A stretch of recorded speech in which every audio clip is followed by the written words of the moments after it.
જય હિન્દ. ઘણા વિદ્યાર્થીઓ અત્યારે જીપીએસસી મેન્સ જે 28 ઓગસ્ટના રોજ આયોજિત થવાની છે એના માટે તૈયારી કરી રહ્યા હશે અને ઘણું બધું વાંચન કરી રહ્યા હશે. ફક્ત વાંચન કરવાથી સિલેક્શન થતું નથી, એ સૌ તો આપ જાણો જ છો. મુખ્ય પરીક્ષા છે એટલે લેખન અભ્યાસ ઉપર પૂરતો ધ્યાન આપવો જરૂરી છે. પૂરતું ધ્યાન આપવાનો અર્થ છે નિયમિત રીતે લેખન કરવું. અઠવાડિયામાં એક દિવસ લેખન કરી લેવાથી તમારામાં લેખન કૌશલ્યના વિકાસની સંભાવના ઊભી થતી નથી. લેખન અભ્યાસ સતત નિયમિતપણે જાળવાઈ રહે, ચાહે અંગ્રેજી ભાષા હોય, ગુજરાતી ભાષા હોય, જનરલ સ્ટડીઝ હોય કે નિબંધ હોય, એ દિશામાં તમારે અત્યારથી જ કાર્યવાહી કરવી પડે. અત્યારથી જ એની ઉપર સાતત્યપૂર્ણ રીતે લેખન કાર્ય શરૂ કરી દેવું જોઈએ. અગર એમ માપદંડ બનાવવામાં આવે કે રોજ કેટલી કલાક યા કેટલા પ્રશ્નો લખવા જોઈએ, તો સીધો સરળ એનો જવાબ છે કે રોજ તમારે 2.5-3 કલાક મિનિમમ રાઇટિંગ પ્રેક્ટિસ કરવી જોઈએ. માની લો કે 3 કલાક દરમિયાન તમે જનરલ સ્ટડીઝના પ્રશ્નોના જવાબો લખો છો તો તમારે જનરલી 30 મિનિટ અત્યારે ફાળવી શકો છો. પ્રારંભિક તબક્કામાં હોય તો તમારે 6 પ્રશ્નોના જવાબ લખવા જોઈએ રોજ. અને જો તમે પહેલાં મેન્સ દેવાનો અનુભવ ધરાવો છો, ઇન્ટરવ્યૂ આપેલો છે, તો તમારે કદાચ 6 થી પણ વધારે પ્રશ્ન લખવા જોઈએ, અથવા 6 પ્રશ્ન વત્તા 1 નિબંધ લખવો જોઈએ. એવું કંઈક ને કંઈક અઠવાડિયામાં 4 દિવસ કરો, અઠવાડિયામાં 2 દિવસ તમે ગુજરાતી અને ઇંગ્લિશ ઉપર કંઈક લેખન કરો, અથવા એ 3 દિવસ રાખી શકો, 4 દિવસ આવું રાખી શકો. આ પ્રકારની કંઈક યોજના જો તમે બનાવી રહ્યા છો જવાબ લેખનની પ્રેક્ટિસ માટે, સાતત્યપૂર્ણ રીતે રોજ કાર્ય કરવું, તો આ વિડીયો તમારા માટે અત્યંત ઉપયોગી છે. અને એ સંબંધમાં આજના વિડીયોમાં અત્યારે આપણે એ ચર્ચા કરવા માંગીએ છીએ કે અગર આપણે જવાબ લેખન અભ્યાસ કરીએ છીએ તો આપણે કઈ કઈ બાબતોનું ધ્યાન રાખવું જોઈએ. જવાબ લેખન અભ્યાસ કરતા સમયે આપણી માનસિકતાને કઈ દિશામાં ધીરે ધીરે આપણે ઢાળવાની કોશિશ કરીએ. આપણે વાંચવાની પ્રક્રિયાને, આપણા વિચારવાની પ્રક્રિયાને આપણે ધીરે ધીરે કઈ દિશામાં ઢાળવાની કોશિશ કરીએ, એની ઉપર આપણી ચોક્કસ સમજ હોવી જરૂરી છે ભાઈ બહેનો. ખાસ કરીને જે વિદ્યાર્થીઓ નવા છે, અથવા જે વિદ્યાર્થીઓ 1 વખત 2 વખત 4 વખત મેન્સ આપી ચૂક્યા પરંતુ એમનો ઇન્ટરવ્યૂ કોલ આવેલ નથી, તો એ વિદ્યાર્થીઓએ આ વાત ઉપર ખાસ ધ્યાન દેવાની જરૂરિયાત છે કે તેઓ જે રીતના વિચારે છે એ રીતના તેઓ સેન્ટેન્સ બનાવે છે, અને જે રીતના સેન્ટેન્સ બનાવી રહ્યા છે, જે રીતના એની રજૂઆત કરી રહ્યા છે, એનાથી માર્ક્સ નથી મળી રહ્યા. તો મૂળભૂત રીતે આપણે 2 જગ્યાએ સુધારા કરવા પડશે. એક આપણી વિચારવાની પદ્ધતિ અને બીજી આપણી રજૂઆત કરવાની પદ્ધતિ. તો વિચાર એટલે કે ચિંતન પદ્ધતિ અને રજૂઆત પદ્ધતિ આપણી જો યોગ્ય બનાવવી હોય તો એનો સમયગાળો અત્યારે છે કે તમે જ્યારે એક્ઝામિનેશનને 2 મહિના જેટલો સમય બાકી છે તો તમે અત્યારથી જ રોજ એવી પ્રેક્ટિસ કરો કે જેથી આ ચિંતન પદ્ધતિ અને રજૂઆત પદ્ધતિમાં ધીરે ધીરે ક્રમબદ્ધપણે સુધારા થતા જાય. હવે એ દૃષ્ટિથી આપણે જવાબ લેખન અભ્યાસ ઘરે જ્યારે આપણે આન્સર રાઇટિંગ કરતા હોઈએ, પોતાના લાઇબ્રેરીમાં અથવા કરતા હોઈએ ટેબલ ઉપર, ત્યારે આપણે પ્રશ્નો જે લીધા છે એની અંતર્ગત પણ આપણે કઈ રીતના વિચારણા કરવી જોઈએ, થોડા એ મુદ્દાઓ આપણે પહેલાં ડિસ્કસ કરીશું. ફર્સ્ટ ઓફ ઓલ તો પ્રશ્ન કેટલા પ્રકારના પૂછાય છે, પ્રશ્ન કેટલા પ્રકારના હોય છે. જ્યાં સુધી સવાલ જીપીએસસી મેન્સનો છે મારા ભાઈ બહેનો, તો આપણે એના મુખ્ય 2 ભાગ પાડી શકીએ છીએ. મુખ્ય 2 ભાગ. એક ભાગ એવા છે કે જેમાં એ લોકો કન્ટેન્ટ પૂછે છે, એને હું કહું છું content centric questions. Content centric questions કેવા હોય છે ભાઈ બહેનો? જે પૂછ્યું છે એની અંતર્ગતનું જે કન્ટેન્ટ છે એ વેલ એસ્ટાબ્લિશ, વેલ ડિફાઇન છે, અને કોઈ વિદ્યાર્થી જો એ કન્ટેન્ટથી પરિચિત છે તો એ step by step, point by point એ કન્ટેન્ટ રજૂ કરી અને પોતાનો પ્રશ્નનો જવાબ યોગ્ય રીતે આપી શકે છે. એક એક્ઝામ્પલ દ્વારા સમજીએ આપણે બધા કે એવું પૂછવામાં આવેલું એક પ્રશ્નમાં કે જનપ્રતિનિધિત્વ અધિનિયમ હેઠળ ઉમેદવારની અથવા સાંસદની ગેરલાયકાતો કઈ છે, સ્પષ્ટ કરો. તો એ જે ગેરલાયકાતો છે એ એકદમ કન્ટેન્ટ છે ભાઈ. 7-8 ગેરલાયકાતો રજૂ થયેલી છે જનપ્રતિનિધિત્વ અધિનિયમમાં, અને જો તમે એ ગેરલાયકાતોને સ્ટેપ બાય સ્ટેપ 1 2 3 4 5 6 કરીને લખો છો તો એ તરત જ એનો જવાબ પૂરો થઈ જાય છે. ધેટ મીન્સ કે આવા પ્રશ્નોનો જવાબ બુકમાંથી મળી જશે, પુસ્તકોમાંથી મળી જશે. એક એક્ઝામ્પલ લીધું કે જનપ્રતિનિધિત્વ અધિનિયમમાં ઉમેદવારની ગેરલાયકાત સંબંધી જોગવાઈ ચૂંટણીમાં ઊભા રહેવા માટે. એક એવો બીજો પ્રશ્ન લઈએ કે સુપ્રીમ કોર્ટના ન્યાયાધીશોને હટાવવાની પ્રક્રિયા ઉપર ટૂંક નોંધ લખો. તો સુપ્રીમ કોર્ટના ન્યાયાધીશોને હટાવવાની પ્રક્રિયા જુદી જુદી જે પણ તમે સોર્સ વાંચ્યો હશે એ સોર્સમાં એ રજૂ થયેલી જ હશે. Step 1, step 2, step 3, step 4, step 5 અને એ સ્ટેપ 1 થી લઈને સ્ટેપ 5 સુધીની આખી પ્રોસેસ તમે જો જવાબમાં ઉતારી દો છો, જેવી રીતના તમે પુસ્તકોમાંથી વાંચીને સમજેલી છે અને એ પ્રક્રિયાના દરેક તબક્કા યાદ કરેલા છે, તો તમારો જવાબ વ્યવસ્થિત રીતના રજૂ થઈ જાય છે. તો અહીંયા મેઇન વસ્તુ એ છે કે જે કન્ટેન્ટ પૂછ્યું છે એ કન્ટેન્ટ પુસ્તકોમાં અથવા અન્ય સ્ત્રોતોમાં મળી જાય છે અને તમને એ આધારે જવાબ લખવાનો હોય છે. એક પ્રકાર આવા પ્રશ્નનો હોય છે. અને બીજો પ્રકાર હોય છે ઓપિનિયન સેન્ટ્રિક ક્વેશ્ચન્સ, કે જેમાં એ તમારો કંઈક ઓપિનિયન લેવા માંગતા હોય છે. એને પણ આપણે સમજી શકીએ કે આવા પ્રશ્નો જે ઓપિનિયન સેન્ટ્રિક હોય એનો કોઈ જનરલ જવાબ અથવા પરફેક્ટ જવાબ આપણને પુસ્તકોમાંથી કે કોઈ મટીરિયલમાંથી મળતો હોતો નથી. હું તમને 2-3 એવાના પણ એક્ઝામ્પલ આપું. જેમ આપણે કન્ટેન્ટ સેન્ટ્રિકના લીધા, એમ ઓપિનિયન સેન્ટ્રિક ક્વેશ્ચન્સના પણ એક્ઝામ્પલ હોય કે શું કાયદો અને વ્યવસ્થા રાજ્ય યાદીથી સંયુક્ત યાદીમાં લઈ લેવા જોઈએ, આપનું મંતવ્ય જણાવો. તો આ ઓપિનિયન કેન્દ્રિત પ્રશ્ન થઈ ગયો. સેમ આવી જ રીતના એક પ્રશ્ન આવ્યો કે નાગરિક સેવા તટસ્થતા એટલે કે સિવિલ સર્વિસીસ ન્યુટ્રાલિટી. નાગરિક સેવા તટસ્થતા વિધિના શાસનના સિદ્ધાંતો ઉપર આધારિત રહી અને તેના પ્રયોગો ઉપર આધારિત રહી કાર્ય કરે છે. વિવેચનાત્મક મૂલ્યાંકન કરો, આવો પ્રશ્ન આવી ગયો. તો અહીંયા તમારે એ વસ્તુને મતલબ 2 થિયરી પૂછી લીધી છે, એક સિવિલ સેવા તટસ્થતા અને બીજું વિધિના શાસનના સિદ્ધાંતો. તો આ બંનેના આધારે તમારે પોતાને જ એક મૂલ્યાંકન કરીને બતાવવાનું છે કે કઈ રીતના રૂલ ઓફ લો અને તેના પ્રિન્સિપલ્સ સહાયક છે સિવિલ સર્વિસીસ ન્યુટ્રાલિટીને સુનિશ્ચિત કરવામાં. તો અહીંયા જ્યારે તમે લખશો તો કંઈક એવું તમારે લખવાની સ્થિતિ ઊભી થશે કે જે પુસ્તકોમાં વેલ ડિફાઇન્ડ રીતે રજૂ થયેલું હોતું નથી.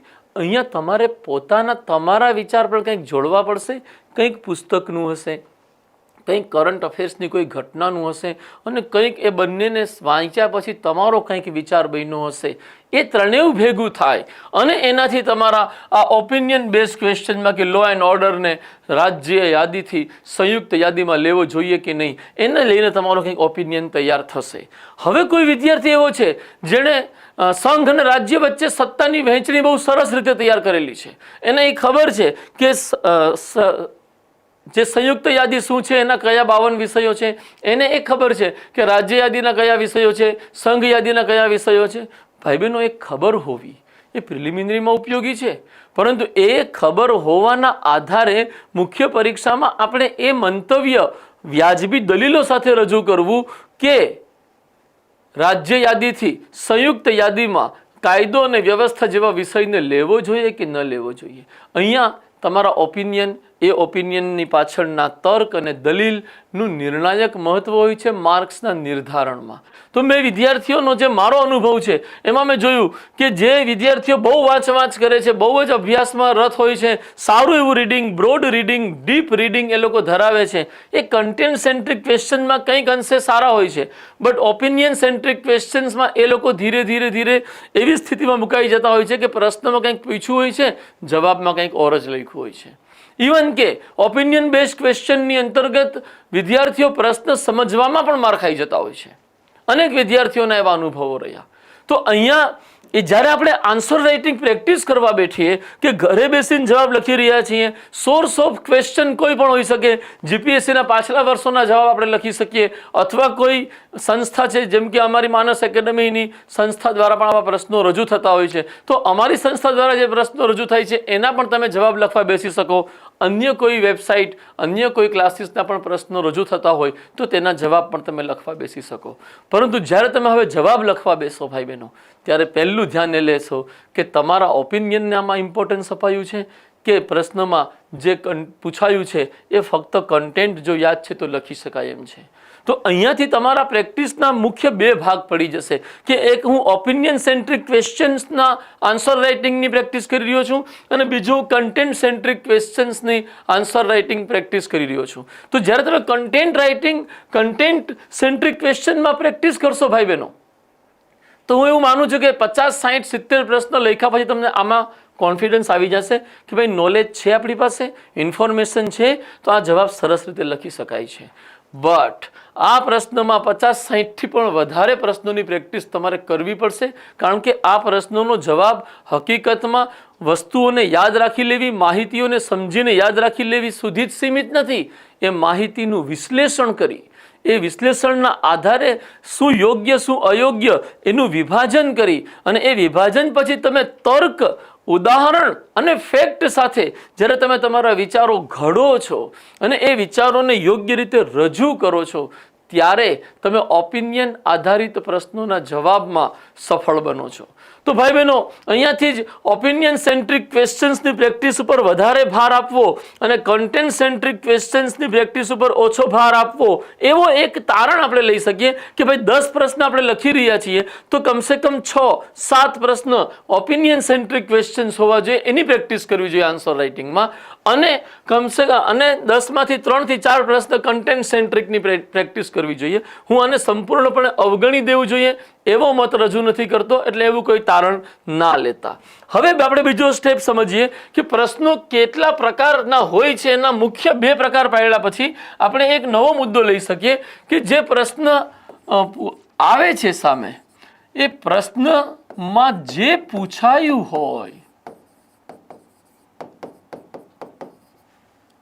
તેની યોગ્ય સમજ મેળવવી. ભાઈ બહેનો, આ સૌથી અગત્યનો પડકાર છે આન્સર રાઇટિંગ પ્રેક્ટિસ કરતા સમયે. હું તમને 1-2 એક્ઝામ્પલ દ્વારા આ વસ્તુ સમજાવવા માંગીશ. એક એક્ઝામ્પલ આપની સમક્ષ રજૂ કરું કે 2-3 વર્ષ યા 4 વર્ષ પહેલા પ્રશ્ન આવ્યો કે ભારતમાં ઉદારીકરણની નીતિની અસરો ઉપર ચર્ચા કરો. હવે ઉદારીકરણની નીતિની અસરો ઉપર ચર્ચા કરવાનું પૂછવામાં આવ્યું પ્રશ્નમાં, અને એક વિદ્યાર્થીએ એવો જવાબ લખ્યો કે ઉદારીકરણની નીતિ શું છે, ક્યારે આવી, કયા પગલાં ઉદારીકરણ હેઠળ લેવાયા. લગભગ એની પ્રશ્નના જવાબનો 70% હિસ્સો આ 3 પ્રશ્નો ઉપર કેન્દ્રિત હતો, અને બાકીના 30% હિસ્સામાં એમણે 1 કે 2 પેરેગ્રાફ લખ્યા કે ઉદારીકરણની નીતિની અસરો શું છે. આ 30% એરિયામાં હતું. તો ભાઈ બહેનો, પ્રશ્ન હતો ભારતમાં ઉદારીકરણની નીતિની અસરો ઉપર ચર્ચા કરો. તો અસરો ઉપર ચર્ચા કરતા સમયે હકીકતમાં આપણે પહેલા પ્રસ્તાવના રૂપી પેરેગ્રાફ લખ્યા પછી ઉદારીકરણની હકારાત્મક અસરો એક વિભાગ બનાવી લેવો જોઈએ જવાબનો, અને બીજો વિભાગ બનાવી લેવો જોઈએ ઉદારીકરણની નકારાત્મક અસરો. અને એ 2 વિભાગમાં જવાબ લખ્યા પછી નિષ્કર્ષ પેરેગ્રાફ ની અંતર્ગત આપણે લખવું જોઈએ કે આ નકારાત્મક અસરોના નિવારણ માટે અત્યારે સરકાર દ્વારા કઈ પહેલો થઈ રહી છે અને કઈ પહેલો કરવી જોઈએ. એ બંને બાબતોનો સમાવેશ આપણો થવો જોઈએ જ્યારે ઉદારીકરણની નીતિની અસરો પૂછાય. પરંતુ જ્યારે કોઈ વિદ્યાર્થી એ ફોકસ ના કરી શકે કે ખરેખર પ્રશ્નમાં પૂછાયું શું છે, ત્યારે વિદ્યાર્થી બધું લખી દેતો હોય છે. તો ભાઈ બહેનો, આપણે જ્યારે આન્સર રાઇટિંગ પ્રેક્ટિસ કરીએ તો આપણને એટલી ખબર હોવી જોઈએ કે મારા પ્રશ્નના જવાબનો મુખ્ય ભાગ, પ્રસ્તાવના અને નિષ્કર્ષ સિવાયનો મુખ્ય ભાગ છે ને, એ પ્રશ્નના કીવર્ડનો ડાયરેક્ટ જવાબ હશે. ડાયરેક્ટમાં હું કહું અસરો છે તો અસરો ઉપર જ તમારે કેન્દ્રિત થઈ જવાનું આવે, અને એ તમામ અસરો તમને જો યાદ હોય અથવા તમે સમજી શકતા હોવ તો એને સ્ટેપ બાય સ્ટેપ ક્રમબદ્ધ રીતે રજૂ કરવી જોઈએ. અહીંયા હું એ વાત ક્લિયરલી સમજાવવા માંગુ છું કે પ્રશ્નમાં શું પૂછાયું છે તમે એ વાતને સમજી શકવા જોઈએ, તો જ તમારું આન્સર રાઇટિંગ પ્રેક્ટિસ છે ને એ ખરા અર્થમાં પ્રશ્નની અપેક્ષાઓને અનુરૂપ આગળ વધશે. અન્યથા તો તમે દરેક વિષય ઉપર પ્રિલિમિનરીમાં આટલી સરસ તૈયારી કરેલી હોય એટલે દરેક વિષય ઉપર આપણે કાંઈક ને કાંઈક જાણતા હોઈએ, અને જે જાણતા હોઈએ એ લખી દઈએ. પ્રશ્નમાં શું છે, પ્રશ્નના અપેક્ષા સાથે આપણા જવાબના મુદ્દાઓ જોડાઈ રહ્યા છે કે નહીં, એનું બારીકીપૂર્વક જો આપણે મૂલ્યાંકન ન કરીએ તો આપણા પ્રશ્નનો જવાબ દિશાહીન થઈ જશે. અને દિશાહીન જવાબમાં મારા ભાઈ બહેનો તમને લેસ ધેન 10 માર્કમાંથી લેસ ધેન 3, 2, 1 એવી રીતના મળતા જોવા મળે. ઘણી વખત મેં જોયેલી છે કોપીસ 0 માર્ક્સ પણ વિદ્યાર્થીઓને મળ્યા હોય છે જ્યારે એણે 2 પાના પૂરા ભર્યા હોય. તો ભાઈ બહેનો, ખાસ ધ્યાન આપણે આપવું છે કે પ્રશ્નમાં શું પૂછાયું છે. હવે આવી જ રીતના આ જ પ્રશ્નને અંતર્ગત આપણે કહીએ કે ભારતે કયા કારણોથી ઉદારીકરણની નીતિ અપનાવી. તો ઉદારીકરણ અપનાવવાના કારણો જે ABCD હોય, માની લ્યો કે ભાઈ આપણી ઉપર આર્થિક સંકટ હતું અને એ સંકટના નિવારણ માટે અપનાવી, તો આપણે પ્રસ્તાવના રૂપી પેરેગ્રાફ લખ્યા પછી 2 થી 3 લાઈનનો, એ પછી આપણે એની ઉપર જ ફોકસ કરવું જોઈએ કે કારણ નંબર 1 શું છે, કારણ નંબર 2 શું છે, 3 શું છે, 4 શું છે. પ્રશ્ન જો સમજ્યા હશું તો જવાબ માટે વિચારવાનો પૂરો આધાર પ્રશ્નની સમજથી જ મળવા માંડશે. અને જ્યારે તમને એ પ્રાપ્ત થાય ત્યારે કદાચ તમે આ પ્રક્રિયામાં પહેલાં ન જોડાયા હોય તો એક પ્રશ્નનો જવાબ લખવામાં 15 મિનિટની જગ્યાએ 20 મિનિટ, 25 મિનિટ, 30 મિનિટ લાગે. તો અત્યારે છે ને ઉતાવળ ના કરતા આવી રીતના પ્રેક્ટિસ કરવાની આદત પાડો. આ સાયન્ટિફિક પેટર્ન છે કોઈ પણ બાબતમાં પ્રશ્નોનો જવાબ યોગ્ય રીતે આપવા માટે. તો ભલે 35-40 મિનિટમાં જવાબ લખાય, પરંતુ એકવાર સિસ્ટમેટિકલી પ્રશ્ન સમજ્યા પછી આપણને ખબર પડી કે હવે પ્રશ્નમાં ઉદારીકરણની અસરો પૂછી તો તરત જ જવાબનું એક કાચું માળખું બનાવો. એને હું શબ્દ વાપરું છું કે એક પ્રકારનો ફ્રેમવર્ક બનાવી લ્યો કે મારા જવાબમાં હું કયા મુદ્દાઓ લઈશ. તો ફ્રેમવર્ક, પ્રશ્નનો કીવર્ડ પકડી લીધો કે મારે આ લખવાનું છે, તો એના આધારે જ પ્રશ્નની અંતર્ગતના મુદ્દાઓનું એક આપણે કાચું માળખું, કાચો ડ્રાફ્ટ તૈયાર કરીએ કે મારો પહેલા પોઈન્ટમાં પ્રસ્તાવના હશે, પ્રસ્તાવનામાં હું આ લખીશ. એ પછી મારું મેઇન બોડી હશે, મેઇન બોડીની અંતર્ગત હું 3 મુદ્દાઓ લઈશ, 3 મુદ્દામાં હું આ લખીશ અને પછી નિષ્કર્ષમાં હું આ લખીશ. આવા કંઈક ફોર્મેટ જો આપણા બની ગયા હોય, જેમ કે મેં ઉદારીકરણની અસરોમાં ફોર્મેટ બતાવી દીધું કે પ્રસ્તાવનામાં હું લખીશ કે ક્યારે લાવ્યા અને એની અંતર્ગત આપણે કયા પ્રકારની નીતિ અપનાવી, અને એક શબ્દ બોલું કે અર્થતંત્રને જુદા જુદા સરકારી નિયંત્રણોથી મુક્ત કરવાની નીતિ અપનાવી. આવું એક વાક્ય લખીને આપણે પ્રસ્તાવનામાંથી બહાર આવીએ અને છેલ્લા 3 દશકોની અંતર્ગત જે અસરો સામે આવી છે એને નીચે પ્રમાણે વિશ્લેષિત કરી શકાય. અને હકારાત્મક અસર તથા નકારાત્મક અસર એ બંનેનો આપણે ઉપવિભાજન કરી અને એક સબહેડિંગ આપીને આપણે રજૂઆત કરીએ. તો આ એવું જ એક ફ્રેમવર્ક મેં બનાવ્યું હતું કે જેમાં મેં અસરોમાં પ્રસ્તાવના, પછી મારો બીજો ભાગ હતો હકારાત્મક અસર, મારો ત્રીજો ભાગ હતો નકારાત્મક અસર, મારો ચોથો ભાગ હતો નિષ્કર્ષ. અને હું હકારાત્મક અસરની અંતર્ગત ABC 3 મુદ્દા, નકારાત્મકની અંતર્ગત 3 મુદ્દા, 4 મુદ્દા, વોટેવર જે હોય તે પ્રશ્નની ડિમાન્ડ પ્રમાણે, એ પ્રમાણે જ તમે જવાબ લખવાની આદત વિકસાવવાની છે ભાઈ બહેનો. અહીંયા અચાનક જઈને આપણે પરફોર્મન્સ નહીં કરી શકીએ. આપણી આદત જ એવી થઈ ગઈ છે કે જ્યારે કોઈ મુદ્દો સામે રજૂ થાય તો એને બરાબર સમજી એનું મેન્ટલ લેવલ ઉપર અથવા ફિઝિકલ લેવલ ઉપર આપણે એક ફ્રેમવર્ક બનાવી લઈએ છીએ અને એ ફ્રેમવર્ક મુજબ આખા જવાબને એક નિશ્ચિત દિશા જે પ્રશ્નની અપેક્ષા હોય એ પ્રમાણેની આપીએ છીએ. ભાઈ બહેનો, આટલું નક્કી થયા પછી, એટલે કે પ્રશ્ન શું છે એ સમજી લીધું, જવાબનું માળખું કેવું હશે એ આપણે તૈયાર કરી લીધું, અને એ પછી મારા ભાઈ બહેનો આપણે જવાબના રજૂઆતની પદ્ધતિ ઉપર આવવું જોઈએ કે હવે જે વસ્તુ, જે કન્ટેન્ટ, જે મુદ્દાઓ હું રજૂ કરવા માંગુ છું મારા જવાબની અંતર્ગત, એ હું કઈ પદ્ધતિથી રજૂ કરીશ. ભાઈ બહેનો, આ રજૂઆતની પદ્ધતિ કાચી હોય ને તો સારા જ્ઞાન હોવા છતાં, કોઈ ટોપિકનું સારું જ્ઞાન હોવા છતાં પણ આપણને સારા માર્ક્સ નથી મળતા. એટલે એવું કહી શકાય કે જેટલી મેન્સ એક્ઝામિનેશન જેટલી જ્ઞાનના સંબંધમાં પડકારજનક છે, એટલી જ પડકારજનક યા એનાથી વધુ પડકારજનક એ છે કે તે જ્ઞાનની રજૂઆત તમે કઈ રીતે કરો છો. જો તમારી રજૂઆત કાચી અને અપરિપક્વ છે, અસ્પષ્ટ પ્રકારની છે, તો તમારું જ્ઞાન સારું હોવા છતાં તમને એમાં પૂરતા માર્ક્સ નહીં મળે. પૂરતા માર્ક્સ મળવાનો મતલબ છે 50% કે તેથી વધુ માર્ક્સ મળવા. તો મારા ભાઈ બહેનો, રજૂઆત પદ્ધતિની અંતર્ગત ઘણા વિદ્યાર્થીઓને મૂંઝવણ એવી હોય છે કે ભાઈ આ તો મેન્સ એક્ઝામિનેશન છે, બહુ ઊંચા શબ્દો વાપરવા પડે, એવી ભાષા હોવી જોઈએ કે જેનેથી લોકો એકદમ પ્રભાવિત થઈ જાય. તો હકીકત અને અનુભવો એવું દર્શાવે છે કે એવી કોઈ પાંડિત્યપૂર્ણ ભાષા, આલંકારિક ભાષાની આપણને કોઈ જરૂરિયાત નથી જ્યાં સુધી સવાલ જનરલ સ્ટડીઝના પ્રશ્નોના જવાબનો છે. આલંકારિક ભાષાની જગ્યાએ એક સરળ અને સ્પષ્ટ ભાષા આપણી હોવી જોઈએ. સરળ અને સ્પષ્ટ ભાષા. સરળ અને સ્પષ્ટ ભાષામાં છોકરાઓ કંજક્શનનો ઉપયોગ ઓછો થાય. સેન્ટેન્સીસ બને, વાક્યો બને, વાક્ય નાના નાના હોય, જે પેરેગ્રાફ બને, એક પેરેગ્રાફમાં એક વાતને લઈને આપણે ચાલ્યા હોઈએ. મેક્સિમમ 3, 4, 5 લાઇનમાં આપણે પેરેગ્રાફ પૂરો કરતા હોઈએ. 200 શબ્દનો આપણો પ્રશ્નનો જવાબ છે તો 200 શબ્દમાં આપણે 5 લાઇનમાં માની લો કે 30-40 શબ્દ લખીએ છીએ તો આવા 6-7 પેરેગ્રાફથી વધુ લખવાનો આપણને સ્કોપ હોતો નથી. માની લો કે આપણે 200 શબ્દની લિમિટ ક્રોસ કરી દઈએ છીએ તો એ વિષય વસ્તુ એટલી બધી જબરદસ્ત હોય છે કે આપણે એની ઉપર 6 પાનાએ કદાચ ભરી શકતા હોઈએ.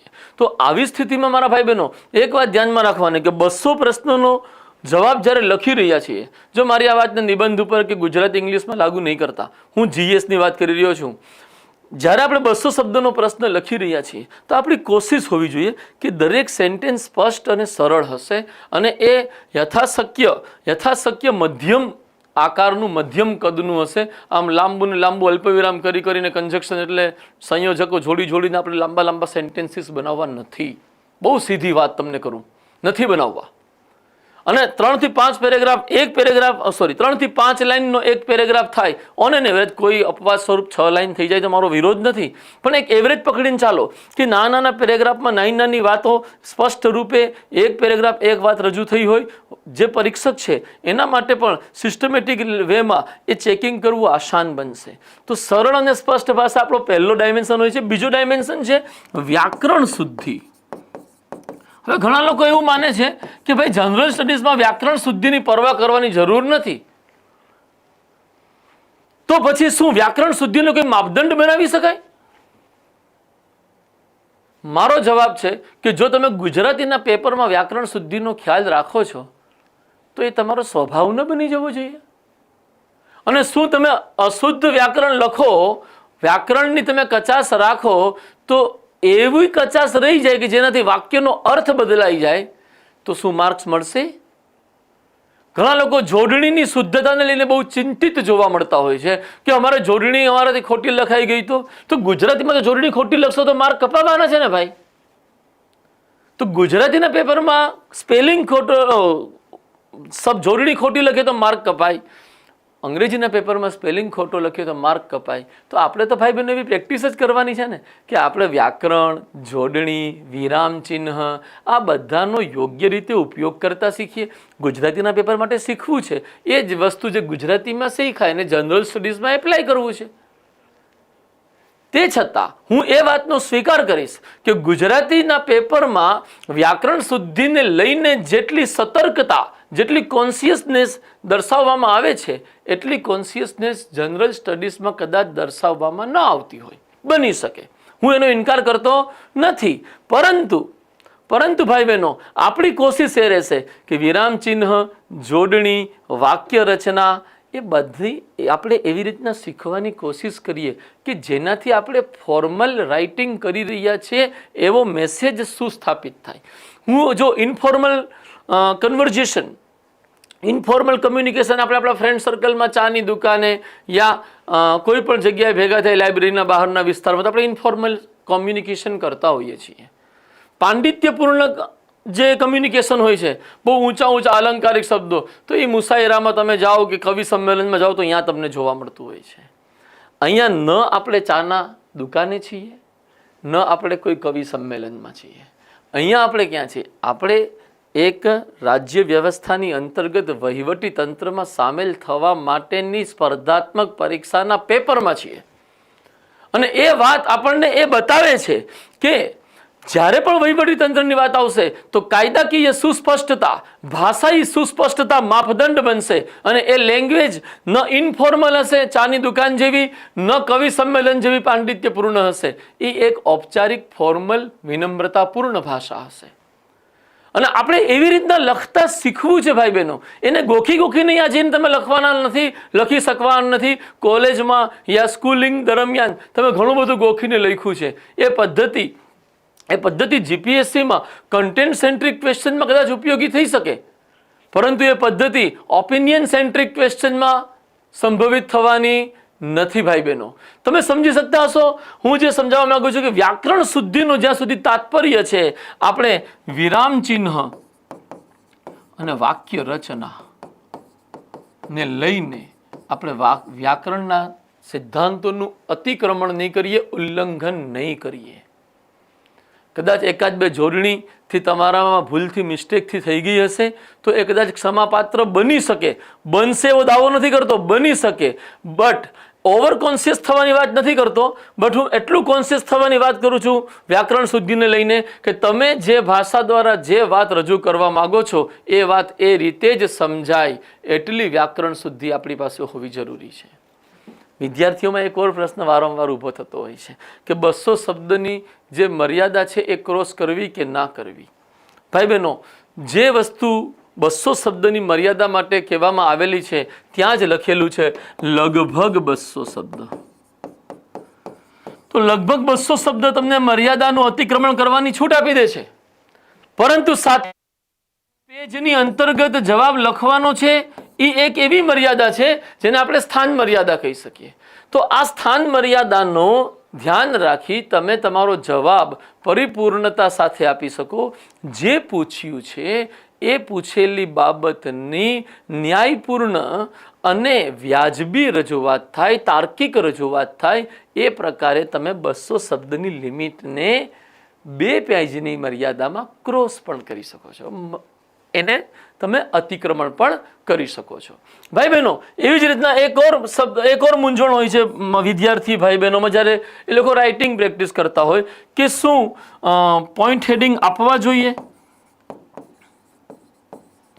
પ્રશ્નનો જવાબ લખીએ ત્યારે પોઈન્ટને કંઈ હેડિંગ આપવું જોઈએ, પ્રશ્નના જવાબમાં ક્યાંય અંડરલાઇન ને બધું કરવું જોઈએ. આનો જવાબ છે કે જ્યારે કન્ટેન્ટ સેન્ટ્રિક ક્વેશ્ચન આવશે, એમ પૂછ્યું કે સુપ્રીમ કોર્ટના ન્યાયાધીશોને હટાવવાની પ્રક્રિયા ઉપર ટૂંક નોંધ લખો, તો એ પ્રક્રિયા જે પૂછી છે એ કન્ટેન્ટ સેન્ટ્રિક ક્વેશ્ચન છે. એના જે મેં કીધા 4-5 તબક્કા છે એ તબક્કા, એ પ્રક્રિયા પરિપૂર્ણ થવી જરૂરી છે. અને એ સંદર્ભમાં તમારે જ્યાં પણ કન્ટેન્ટ સેન્ટ્રિક ક્વેશ્ચન જુઓ તમે ત્યાં તમારે નિશ્ચિતપણે પોઈન્ટ હેડિંગ મૂકવાના છે. અને જો તમે પોઈન્ટ હેડિંગ મૂકવાના હોય જે પ્રશ્નમાં, એ પ્રશ્નમાં પોઈન્ટ હેડિંગની નીચે જ તમે અંડરલાઇન કરવાના છો, જેથી કરીને આઈડેન્ટિફાઈ થઈ શકે કે આ તમારું પોઈન્ટ હેડિંગ છે. તો જ્યારે તમે પોઈન્ટ હેડિંગમાં અંડરલાઇન કરો છો ત્યારે તમે પોઈન્ટ હેડિંગની સાથે લખેલા પેરેગ્રાફમાં ક્યાંય અંડરલાઇન નહીં કરવાની, બાકી શું અંડરલાઇનનો ઢગલો થઈ જશે તો એ આખું વિચિત્ર રજૂઆત લાગશે એવું થશે ભાઈ બહેનો. તો પોઈન્ટ હેડિંગ સાથે રજૂઆત ક્યાં થઈ શકે તો કે 100% કન્ટેન્ટ સેન્ટ્રિક ક્વેશ્ચન જ્યાં પણ તમે જોશો પોઈન્ટ હેડિંગ સાથે રજૂઆત કરશો. હા, ઓપિનિયન બેઝડ આપણે જ્યારે ક્વેશ્ચનનો જવાબ લખીએ, ઓપિનિયન જેમાં આપણે આપવાનો છે, તો આપણે જે ઓપિનિયન બનાવવા માગતા હોઈએ અને એમાં જે તર્ક અને દલીલો મૂકવા માગતા હોઈએ એના સબ હેડિંગ્સ બનાવી શકાય. અને એમાં એ સબ હેડિંગ પછી ક્યાંય કોઈ વસ્તુને તર્ક દ્વારા 1, 2, 3 પોઈન્ટથી તમે રજૂ કરવાના હોવ તો એ પોઈન્ટ જ્યારે તમે રજૂ કરો તો ત્યાં પણ તમે પોઈન્ટને હેડિંગ આપી શકો. બટ જ્યારે એક એવું લેખન તમે કરતા હોય જેને આપણે ટિપ્પણી કહી શકીએ તો ત્યાં કદાચ સાર્થકતા ન હોય તો જબરદસ્તી પોઈન્ટ હેડિંગ ઘોસાડાય નહીં, એ સતર્કતા રાખજો. એટલે અહીંયાથી આપણો એક નિયમ જ બની જાય, જ્યારે આપણે આન્સર રાઇટિંગ પ્રેક્ટિસ કરવા બેસીએ અને પ્રશ્નના પ્રકાર જોઈએ, કન્ટેન્ટ સેન્ટ્રિક છે તો પોઈન્ટ હેડિંગ સાથે અંડરલાઇન, અને ઓપિનિયન સેન્ટ્રિક છે તો મે બી પોસિબલ પોઈન્ટ હેડિંગ આવે અથવા ન પણ આવે. જો પોઈન્ટ હેડિંગ ન આવે તો તમે પેરેગ્રાફ જે લખો, પોઈન્ટ હેડિંગ તમે નથી લખી રહ્યા તો પોઈન્ટ હેડિંગ જે પેરેગ્રાફ તમે લખ્યો છે એ પેરેગ્રાફમાં તમને જે સૌથી અસરકારક શબ્દ લાગે કે જે તમારા વ્યૂ, તમારા ઓપિનિયનને એસ્ટાબ્લિશ કરે છે એને નિશ્ચિતપણે અંડરલાઇન કરો. કારણ કે તમે પોઈન્ટ હેડિંગ મૂક્યું નથી, અહીંયા અંડરલાઇન થયેલ નથી, તો તમે વચ્ચે અંડરલાઇન કરશો તો એ વસ્તુ એટલી બધી ઢગલો અંડરલાઇન છે એવી વાત સ્થાપિત થશે નહીં. તમે સમજી શકતા હશો મારા ભાઈ બહેનો, તમારે તમારા ઘરમાં કે લાઇબ્રેરીમાં બેસીને જે આન્સર રાઇટિંગ પ્રેક્ટિસ કરવી છે એ દરમિયાન તમારે કઈ આદતો વિકસાવવાની છે. ભાઈ બહેનો, આના પછી એક પ્રશ્ન એવો ઊભો થાય કે શું આપણે નકશા કે કોઈ ગ્રાફિકલ પ્રેઝન્ટેશન, ગ્રાફ્સ, ચિત્ર વગેરે બનાવવું જોઈએ કે ના બનાવવું જોઈએ? તો અહીંયા આપણે અમુક પેરામીટર નક્કી કરી લઈએ ભાઈ બહેનો. ફર્સ્ટ ઓફ ઓલ કે જ્યારે ઇતિહાસ કે ભૂગોળનો જવાબ લખીશું તો નકશો ચોક્કસ બનાવીશું. મૌર્ય યુગ છે તો મૌર્ય યુગમાં ચંદ્રગુપ્ત મૌર્યની સિદ્ધિઓ ઉપર અગર પ્રશ્ન આવે છે તો આપણે તરત જ ભારતનો નકશો બનાવી શકીએ અને બતાવી શકીએ કે કઈ રીતના અફઘાનિસ્તાનથી લઈને તામિલનાડુના ઉત્તરી કિનારા સુધી ચંદ્રગુપ્ત મૌર્યનું સામ્રાજ્ય વિકસિત થયેલું હતું, વિસ્તૃત થયેલું હતું. આપણે સમજાવી શકીએ. અને એના માટે ભૂગોળ, ઇતિહાસ અને અમુક પ્રકારના સાંપ્રત પ્રવાહના પ્રશ્નોમાં નકશાઓ બનાવવાની આદત પાડો. ઘણા વિદ્યાર્થીઓને નકશો બનાવવામાં બહુ તકલીફ થતી હોય કે સારું એ કેમ બનાવવું. મારા ભાઈ બહેનનો નકશો 2 સેકન્ડમાં બની જાય. કઈ રીતના? તો કે જ્યારે તમારે ભારતનો નકશો બનાવવાનો હોય ને ત્યારે તમારે ઉત્તર ભારત બનાવશો ને તો બહુ સમય જશે, પરંતુ તમે દક્ષિણ ભારતને આવી રીતના બનાવી દો અને પછી તમે વિસ્તરતા રહ્યો. આપણે હમણાં જ વાત કરી ચંદ્રગુપ્ત મૌર્યની, તો ચંદ્રગુપ્ત મૌર્યનું સામ્રાજ્ય તમે આમ બતાવી જ શકો છો.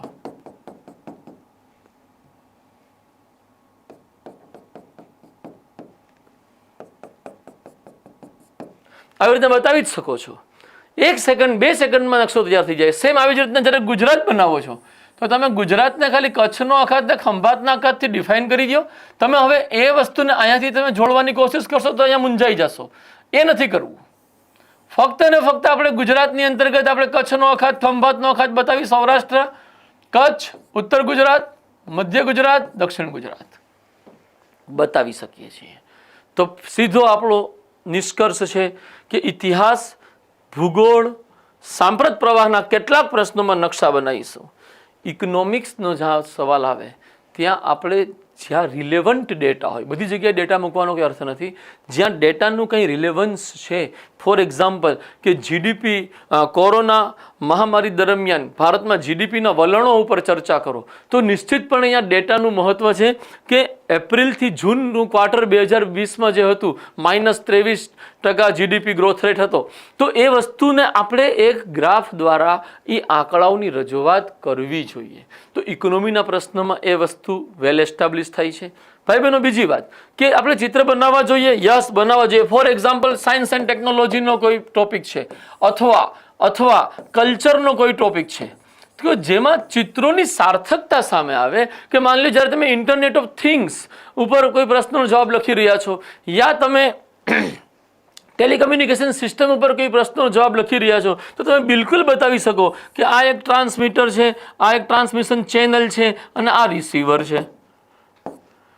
તમે આવું ચિત્ર બનાવી જ શકો છો. તો સાયન્સ એન્ડ ટેકનોલોજીની અંતર્ગત કોઈ ટેકનોલોજીને સમજાવવાના ક્રમમાં, મિસાઇલને સમજાવવાના ક્રમમાં યા જીએસએલવીને સમજાવવાના ક્રમમાં આવું કોઈ ચિત્ર તમે બનાવો છો તો એ ચિત્ર યોગ્ય લંબાઈ પહોળાઈમાં હોય કે 2 પાનાના જવાબમાં આવી જાય તો નિશ્ચિતપણે એની સાર્થકતાને નકારી શકાતું નથી.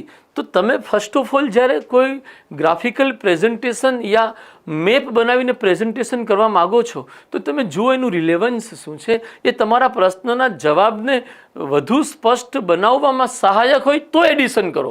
અધરવાઇઝ દરેક જગ્યાએ આ કરવું જ એવો કોઈ ફરજિયાત નિયમ બનાવીને નહીં ચાલતા. ખુદ દાસા સાહેબે પણ એક વખત આ બધા ચિત્રોનો અતિરેક જોઈને એવું કહેલું કે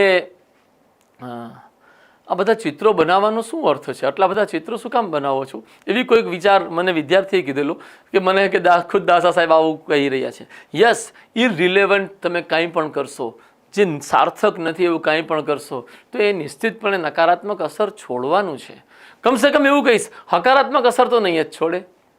તો ભાઈ બહેનો, જ્યારે આપણે આ તૈયારી કરી રહ્યા છીએ અને એની અંતર્ગત જ્યારે આપણે ધ્યાન આપી રહ્યા છીએ કે ભાઈ મારે એવી યોગ્ય સાયન્ટિફિક પેટર્ન ઉપર આધારિત આન્સર રાઇટિંગ પ્રેક્ટિસ કરવી છે તો ભાઈ બહેનો આ ઇન્સ્ટ્રક્શન્સનું પાલન તમારા માટે અત્યંત ઉપયોગી થઈ જશે. એક વાત ધ્યાનમાં રાખજો કે જ્યારે પણ તમે કોઈ આવો જવાબ લખતા હો તો કલ્ચરનો જવાબ હોય, પ્રશ્ન કલ્ચરનો હોય, ઇતિહાસનો હોય અથવા પ્રશ્ન જ્યોગ્રાફીનો હોય તો કન્ટેમ્પરરી ટ્રેન્ડ શું છે ને એ તમારે લઈને હાજર થવાનું છે.